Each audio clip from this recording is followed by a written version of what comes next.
அனைவருக்கும் அன்பான வணக்கம். இது ஷார்ட் ஸ்டோரி ஸ்மார்ட் சக்சஸ். நான் உங்கள் சண்முகம். வாரந்தோறும் புதன்கிழமை ஞாயிற்றுக்கிழமை 2 நாள் இந்த வீடியோ யூடியூப்ல டெலிகாஸ்ட் ஆகுது.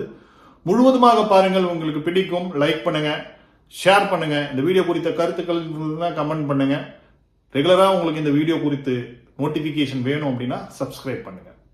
இப்போ எல்லோருமே வாழ்க்கையில ரோட்ல நடந்து போறோம் வரோம். அந்த மாதிரி ஒருத்தர் ரோட்ல நடந்து போயிருந்தார். எப்போ அப்படின்னா 2025 ஆகஸ்ட் மாதம் 23ஆம் தேதி அவர் ஒரு டெலிவரி வேலை செய்யக்கூடிய நபர். அவர் ரோட்ல நடந்து போறப்போ ஒரு தலைக்காணியை பார்க்கிறார். அந்த தலைக்காணியில 110 625 அப்படின்னு சொல்லிட்டு எழுதியிருந்தது. சாதாரணமா எழுதியில்லை, ஒரு ரத்தத்துல ஒரு மாதிரி கிறுக்கன மாதிரி எழுதியிருந்தது. அவருக்கு ஒன்றும் புரியல. பார்த்தாரு, நிறைய பேர் போறாங்க அந்த சாலையிலேயே, யாருமே அதை பத்தி யோசிக்கல. ஆனா இவர் ரொம்ப நேரம் பார்த்துட்டு உடனடியா போலீஸ்க்கு ஃபோன் பண்ணாரு. போய் ஒரு லேடியை காப்பாத்தினாங்க. இது உண்மையாகவே நடந்த விஷயம். எங்க நடந்தது அப்படின்னா சைனால நடந்த ஒரு விஷயம். லெஷான் சிட்டி அப்படின்னு சொல்லிட்டு ஒரு சிட்டி இருக்கு. சிச்சுவான் அப்படின்னு சொல்லிட்டு அங்க இருக்கக்கூடிய ஒரு டிஸ்ட்ரிக்ட்ல லெஷான் சிட்டின்ற ஒரு இடத்துல மதியம் ஒரு 12:30 மணிக்கு ஜால் ஜியோ அப்படின்ற நபர், பேர்லாம் எனக்கு சரியா வரல, சைனீஸ் நேம் எல்லாமே, அந்த நபர் போறப்போ இது மாதிரி ஒரு தலையணையில ரத்தத்தால் எழுதப்பட்ட அந்த இதுவை பார்த்துட்டு உடனே போலீஸ்க்கு ஃபோன் பண்றார். 110 அப்படின்றது அங்க இருக்கக்கூடிய எமர்ஜென்சி நம்பர். நம்ம ஊர்ல 100 இருக்க மாதிரி அங்க 110ன்றது எமர்ஜென்சி நம்பர். 625ன்றது ஒரு அறையில் தங்கி இருந்த, அங்க பக்கத்துல இருந்த ஒரு ரூம்ல தங்கி இருந்த ஒரு பெண். அந்த ரூம் நம்பர் 625. எப்படி அவர் இதெல்லாம் கண்டுபிடிச்சாருன்னு தெரியல. உடனே போலீஸ் ஃபோன் பண்ண உடனே போலீஸ் வந்தாங்க. வந்துட்டு கண்டுபிடிச்சி அந்த பொண்ணை அந்த அறையில மீட்டாங்க. அந்த பொண்ணு பேர் லீ. அவங்களுக்கு என்ன ஆச்சு அப்படின்னா, அதுக்கு முன்னாடி நாள் அவங்க அந்த ரூம்ல ஸ்டே பண்றதுக்காக போயிருக்காங்க. தாப்பால் உடஞ்சிடுச்சு, தாப்பால் லாக் ஆயிடுச்சு.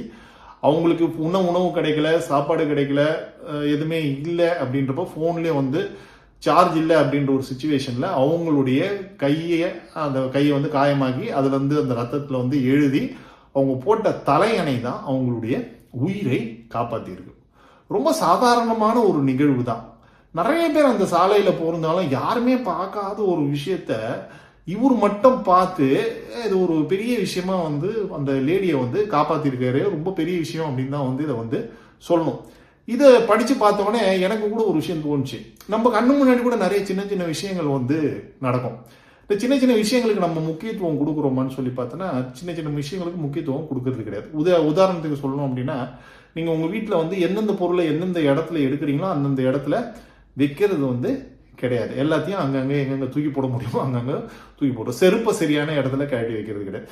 இது மாதிரி சொல்லிட்டே போகலாம். அப்போ அந்த சின்ன சின்ன விஷயங்களுக்கு வாழ்க்கையில முக்கியத்துவம் கொடுக்கணும்ன்றது ரொம்ப முக்கியமா தெரிஞ்சிக்க வேண்டிய விஷயம். அடுத்தது அந்த லீ அப்படின்ற பொண்ணு கடைசி வரைக்கும் அவளுடைய அந்த முயற்சி கைவிடவே இல்லை. என்ன நடந்தாலும் பரவாயில்ல, நம்ம ட்ரை பண்ணோம் அப்படின்னு சொல்லிட்டு நம்பிக்கை இழக்காம அந்த பொண்ணு ட்ரை பண்ணிச்சு இல்ல, அது ஒரு பாராட்ட வேண்டிய ஒரு விஷயம். அது மாதிரி தான் நம்மளும் வாழ்க்கையில ஒரு சில டைம்ல விளிம்புகளுக்கெல்லாம் போயிடும். என்ன பண்றதுன்னே தெரியாது.